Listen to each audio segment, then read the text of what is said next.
Bismillahirrahmanirrahim. Assalamualaikum warahmatullahi wabarakatuh. Puji syukur atas kehadirat Allah Subhanahu wa Ta'ala yang telah melimpahkan berbagai macam kenikmatan kepada kita semua, terutama nikmat umur, nikmat kesehatan, lebih-lebih nikmat kesempatan, sehingga kita masih diberikan kesempatan untuk melakukan kuliah daring pada hari ini. Selanjutnya, salam senandung, salam salawat tercurahkan salam kepada Habibana wa Nabiyana Nabiullah Muhammad sallallahu alaihi wasallam sebagai sang maha guru, suri tauladan bagi segenap umat yang memahami arti sebuah perjuangan dan nilai sebuah kebenaran. Langsung saja, kami dari kelompok 3 akan mempresentasikan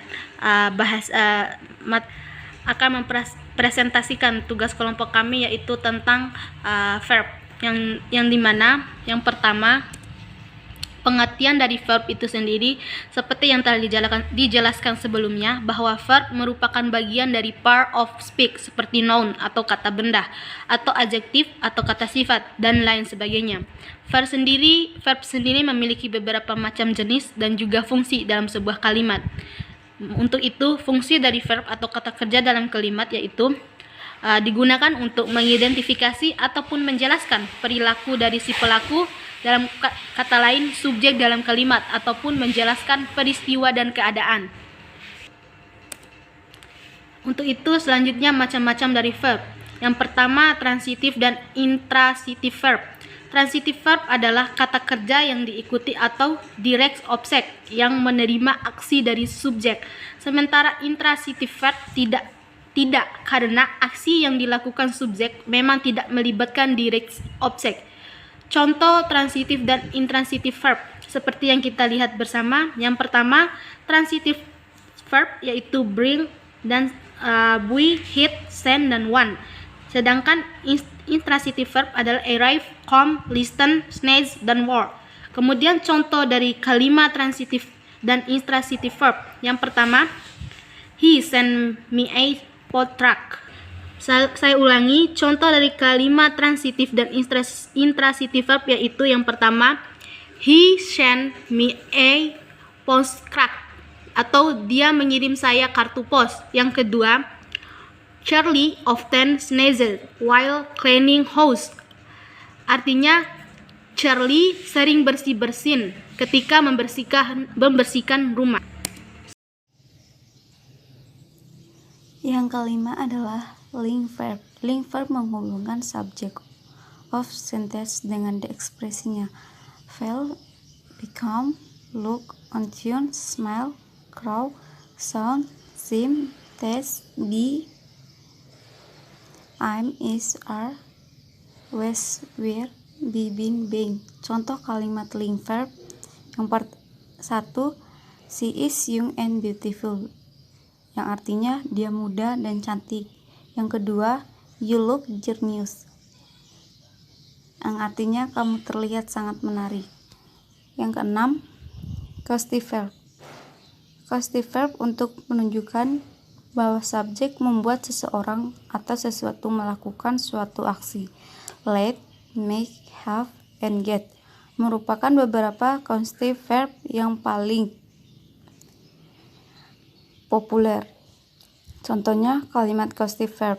Yang pertama, he won't let me see his phone, yang artinya dia tidak akan membiarkan saya melihat ponselnya. Yang kedua, I had my house renovated last week, yang artinya rumah saya direnovasi. Yang kedua, regular dan irregular verb.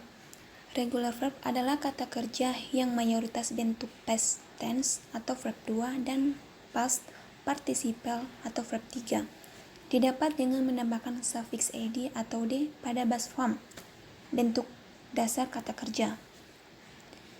Berbeda dengan regular verb, bentuk past tense dan past participle, irregular verb lebih bervariasi. Contoh regular verb dan irregular verb. Regular verb arrive, help, live, pot, walk. Irregular verb come, meet, want, sing, tasty. Contoh kalimat regular dan irregular verb. The item arrived late. Barang tersebut tiba terlambat. He come late. Mereka siswa datang terlambat. Yang ketiga, action dan stative verb. Action verb adalah kata kerja untuk menyatakan bahwa subjek sedang melakukan suatu aksi atau untuk menyatakan bahwa sesuatu terjadi.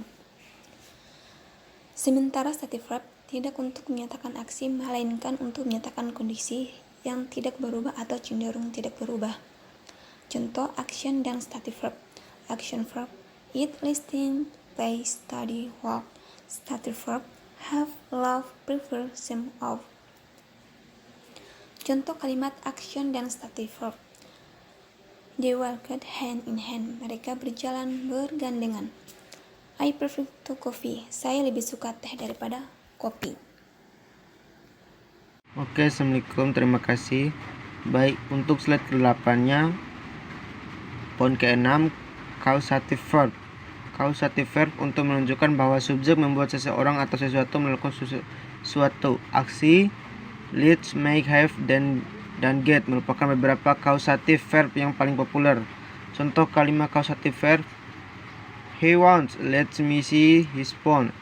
Artinya, dia tidak akan membiarkan saya melihat ponselnya. Kedua, I had my house renovated last week. Artinya, rumah saya direnovasi minggu lalu. Kemudian slide ke-9. Selain 6 jenis verb kata kerja, di atas ada beberapa kata kerja lagi yang sering digunakannya, yaitu phrasal verb. Verb tidak selalu berbentuk simpel dengan hanya terdiri dari satu kata, melainkan mungkin berupa frasa yang disebut phrasal verb. Frasa tersebut merupakan hasil kombinasi dengan adverb, kata keterangan, dan atau preposition atau kata depan. Sebagai phrasal verb, maknanya dapat ditebak dari tiap kata penyusunnya, sedangkan sebagian lain tidak karena tidak bermakna ungkapan.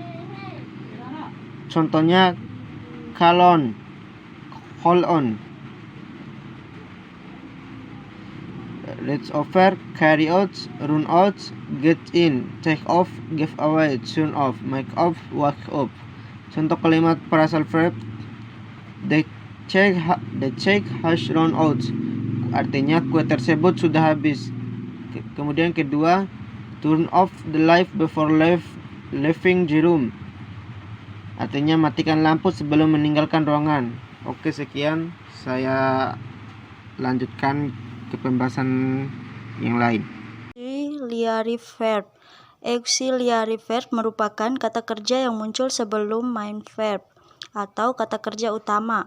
Kata kerja bantu ini dapat dibedakan menjadi primary auxiliary verb atau be, do, have. Modal auxiliary verb atau can, could, may, like, will, you, would, she, should, must. Partial modal be, able to, be going to, ought to, used to. At primary auxiliary verb berfungsi untuk menguatkan makna kata kerja utama. Contoh kalimat primary auxiliary verb. 1. He is working now atau dia sedang bekerja sekarang. 2. Your payment has been received. Pembayaranmu telah diterima.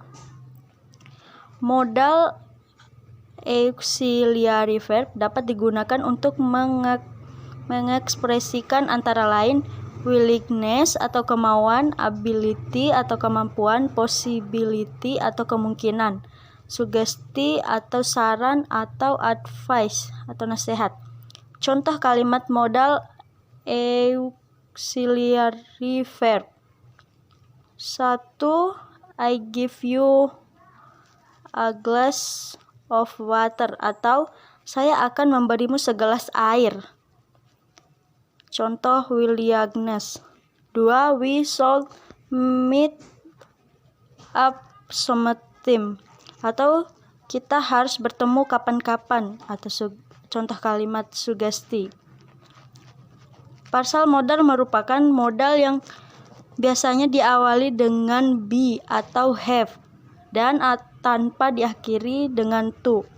Contoh kalimat partial modal. 1. Dodi has to work on Saturday. Dodi harus bekerja di hari Sabtu. 2. My father used to have goldfish and koi. Ayah saya dulu memiliki ikan mas dan koi.